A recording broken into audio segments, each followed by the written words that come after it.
आज हम कवर कर रहे हैं GS3। तो सवाल कुछ इस तरह से है, जीपी दृष्टि इनिशिएटिव के ऑब्जेक्टिव्स और ऑपरेशनल मैकेनिज्म्स को क्रिटिकली एनालाइज कीजिए। साथ ही इस बात का मूल्यांकन कीजिए कि ये योजना भारत की लॉ एनफोर्समेंट व्यवस्था में पब्लिक सेफ्टी और एफिशिएंसी को कैसे इंप्रूव कर सकती है। साथ ही इसके सोशो एथिकल चैलेंजेस को भी ध्यान में रखते हुए पूरे संदर्भ का आकलन कीजिए। जीपी दृष्टि यानी drone response and aerial surveillance tactical interventions. ये इनिशिएटिव गुजरात पुलिस का है, जो हाल ही में तब स्पॉटलाइट में आया जब अहमदाबाद, वडोदरा और सूरत जैसे शहरों में गैंग वायलेंस की घटनाएं बढ़ने लगी। वास्तरल, अहमदाबाद में पेडेस्ट्रियंस पर हमला और गाड़ियों को डैमेज किया गया। इस तरह की सिचुएशंस में पुलिस की स्पीड और रियल टाइम प्रेजेंस क्रिटिकल होती है। प्रॉब्लम यह है कि पीसीआर वान्स और ग्राउंड फोर्स को घटनास्थल पर पहुंचने में टाइम लगता है। इसी गैप को भरने के लिए गुजरात पुलिस ने ड्रोन टेक्नोलॉजी का इस्तेमाल शुरू किया, ताकि घटनास्थल तक पहुंचने में लगने वाले वक्त को कम किया जा सके और रिस्पॉन्स ज्यादा तेज हो। जीपी दृष्टि का कामकाज काफी सिस्टमैटिक है। कंट्रोल रूम को जैसे ही कोई डिस्ट्रेस कॉल मिलती है, वो न सिर्फ लोकल पुलिस को अलर्ट करता है, बल्कि साथ में ड्रोन बेस स्टेशन को भी ट्रिगर करता है। यानी एयर और ग्राउंड दोनों यूनिट्स साथ में एक्टिवेट होते हैं। ट्रायल में यह देखा गया कि ड्रोन ग्राउंड टीम से आधे समय में पहुंच गया। और सबसे बड़ी बात, ड्रोन से मिलने वाला लाइव वीडियो फीड तुरंत कमांड सेंटर तक पहुंच जाता है। इससे ऑफिसर रियल टाइम असेस कर सकते हैं कि क्राउड कंट्रोल के लिए और फोर्स की जरूरत है या नहीं। इस इनिशिएटिव को खासकर ऐसे 33 पुलिस जुरिस्डिक्शंस में डिप्लॉय किया गया है, जहां पर बॉडी रिलेटेड ऑफेंसेस जैसे writing, assault, mob lynching, unlawful assembly ज्यादा फ्रिक्वेंट होते हैं।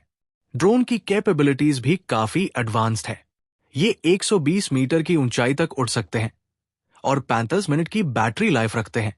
ड्रोन्स को 4 किलोमीटर की दूरी से ऑपरेट किया जा सकता है और इन्हें स्ट्रेटेजिकली ऐसी जगह डिप्लॉय किया गया है जहां जुरिस्डिक्शनल रेंज के अंदर रहते हुए ज्यादा से ज्यादा एरिया कवर किया जा सके।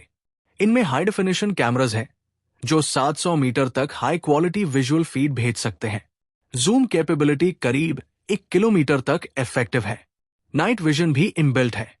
दिन और रात के मोड्स को बदलने के लिए कोई एक्स्ट्रा पेलोड नहीं चाहिए। कंट्रोलर किसी स्पेसिफिक टारगेट को ट्रैक करने के लिए ड्रोन को डायरेक्ट कर सकता है। यह सर्वेलेंस के साथ साथ इंटरसेप्शन में भी मदद करता है। सॉफ्ट ऑब्स्टिकल्स जैसे पेड़ और झाड़ियां, इनके पार ड्रोन देख सकता है, लेकिन सॉलिड स्ट्रक्चर्स के पीछे छुपे टारगेट को फिर से लोकेट करने के लिए ड्रोन को रिपोजिशन करना पड़ता है। अब सवाल आता है कि ये इनिशिएटिव पॉलिसिंग को किस तरह से बदल सकता है। तो इसका सबसे इमीडिएट फायदा है रिस्पॉन्स टाइम में भारी इंप्रूवमेंट। दूसरा, ड्रोन एरियल सर्वेलेंस की वजह से मॉब डायनामिक्स को ऊपर से ऑब्जर्व किया जा सकता है। थर्ड, आइडेंटिटी वेरिफिकेशन और फेशियल ट्रैकिंग जैसी कैपेबिलिटीज क्राउड सेटिंग्स में सस्पेक्ट्स को पिन पॉइंट करने में हेल्पफुल हो सकती है। लेकिन इसका एक दूसरा साइड भी है, यानी सोशो एथिकल चैलेंजेस। सबसे बड़ा कंसर्न है प्राइवेसी का। क्या ड्रोन्स नागरिकों की मूवमेंट्स को बिना कंसेंट के ट्रैक कर सकते हैं? क्या फेशियल रिकॉग्निशन का मिसयूज नहीं होगा? क्या टेक्नोलॉजी की over dependence ground level policing को पैसिव बना देगी?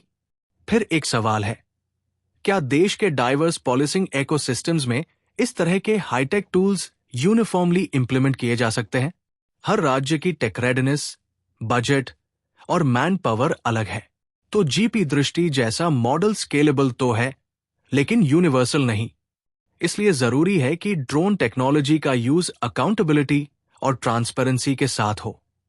Standard operating procedures, shops, legal oversight और पब्लिक एंगेजमेंट के जरिए इसको एक एथिकल पॉलिसिंग टूल बनाया जा सकता है।